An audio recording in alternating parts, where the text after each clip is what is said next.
Coming up tonight, Singapore has been named the best place in the world to be during the COVID-19 pandemic. Sold out in a day, looks like many of you have been snapping up tickets to Hong Kong. And seen around the world, the first supermoon of 2021 doesn't disappoint.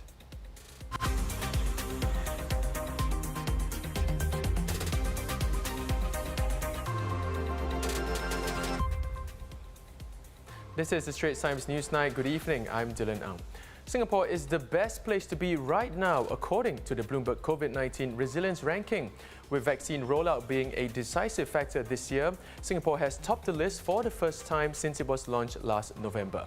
The main reason, with almost a fifth of the population already vaccinated, Singapore is speeding well ahead of other Asia-Pacific countries such as New Zealand, Australia and Taiwan, though it's still behind Israel, which already has vaccinated over 55% of its residents. The worst-ranked countries are Brazil, Poland and Argentina, Colombia and Iran, with India ranked 30 out of 53 major economies for now. Rankings will likely be shifting as the data changes in the weeks and months ahead. Less than a day after Singapore announced the relaunch of its air travel bubble with Hong Kong, flights have sold out. Cathay Pacific said its flights from May 26 to June 3rd were sold out, and its website saw more than a tenfold increase in traffic yesterday. Checks by ST on the Singapore Airlines website found there were no available tickets for one-way direct flights from Singapore to Hong Kong from May 26 to June 4th. The travel bubble will have a cautious start, with only one flight a day in each direction, capped at 200 passengers for the first 2 weeks. For parents and pupils preparing for this year's primary school leaving examination, this is what you've been waiting for. The indicative cut-off points have been announced for all secondary schools under a new scoring system. The top schools, as to expect, have entry scores ranging from 4 to 6. Now, under a new PSLE scoring system, each pupil will be given achievement level or AL scores from 1 to 8 for each subject, instead of grades like A star to E.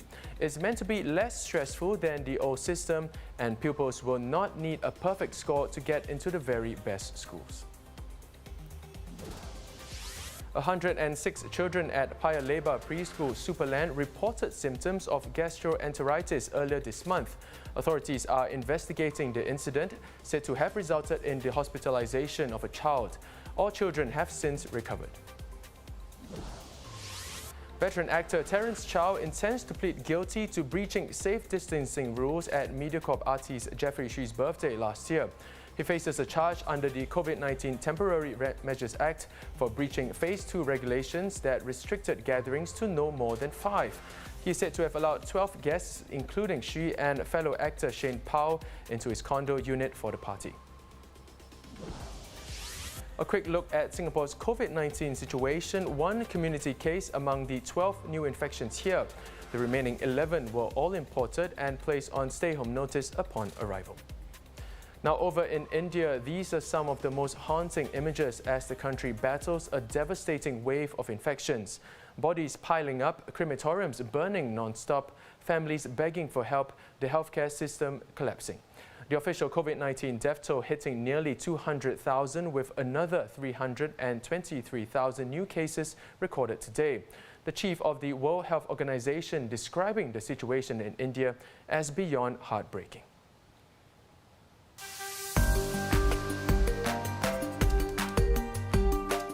Let's take a look at what's been trending on social media today. Now, saw the supermoon yesterday? You're not the only one. Social media is filled with pictures of the fascinating sight from all over the world.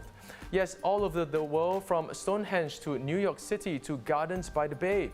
If you didn't know, a supermoon is when the moon is just about as close as it gets to Earth on its orbit, which is why you probably found that it looked larger than normal. This is the first supermoon of the year, and make sure you keep your eyes peeled for the next two, expected in May and June. Snap some of your own pictures of the moon, send it to us on Instagram with the hashtag STnewsnight. Going once, going twice, sold. A pair of Nike Air Yeezy 1s worn by rapper Kanye West has sold for a record $1.8 million or 2.4 million Singapore dollars. Now, this is triple the previous record for sneakers held by a pair of Nike Air Jordan 1s sold in August last year. The Yeezys buyer is sneaker investing platform Rares, which allows users to invest in sneakers by buying and trading shares in them. That's not all. Kanye's Yeezy slide sandals, launched in collaboration with Adidas, sold out the day it was released, proof of how popular his items actually are. Who knows, they may have some resale value in the future. A dream come true for Golden State Warriors fan and ICU nurse Shelby Delaney. Now, this picture of her wearing her Steph Curry jersey under her scrubs had gone viral last year after she said the jersey gave her strength and motivation to keep fighting during the worst of the pandemic. And this was last night, Shelby finally getting the chance to meet her idol and getting a signed jersey from him. He certainly made her day, and kudos to Curry for being an inspiration on and off the court. Here's Curry speaking after their meeting. And knowing what, what the Warriors mean, what I mean, what, some motivation, inspiration she's gotten from, my story and how she's carried that into her world, means so much. And Speaking of Curry, what can't this guy do? The superstar set a new NBA record for most three-pointers in a month, an incredible 85 with 2 games to play in April, beating the previous record of 82 by James Harden set in 2019. Hats off to this guy, man.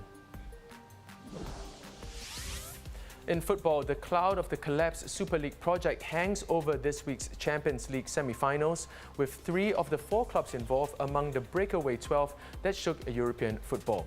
First up is 13-time European champions Real Madrid hosting Chelsea later tonight. One man to watch, Eden Hazard, who has been declared fit to face his former club, having swapped London for the Los Blancos in 2019. Then in the wee hours of Thursday morning, last season's defeated finalist Paris Saint-Germain faced Manchester City with Kylian Mbappe in a race against time to face Pep Guardiola's newly minted English League Cup champions. Let the battle begin. Here at home, the Lion City Sailors' SPL title ambitions may have hit a speed bump as coach Aurelio Vidmar has quit to return to his former club, Thai champions BG Pathum. All this in mid-season. Vidmar, who had joined the Sailors on a 2-year contract, did not say why he's leaving, but will be in charge of the side till April 30th. Sailors under-21 coach Robin Chichakar will take charge as interim coach till a replacement is found. And that wraps up the Straits Times Newsnight. Do visit straitstimes.com to see more news and videos. Now you can also subscribe to our YouTube channel by hitting the button below. Have a great evening. We'll see you tomorrow.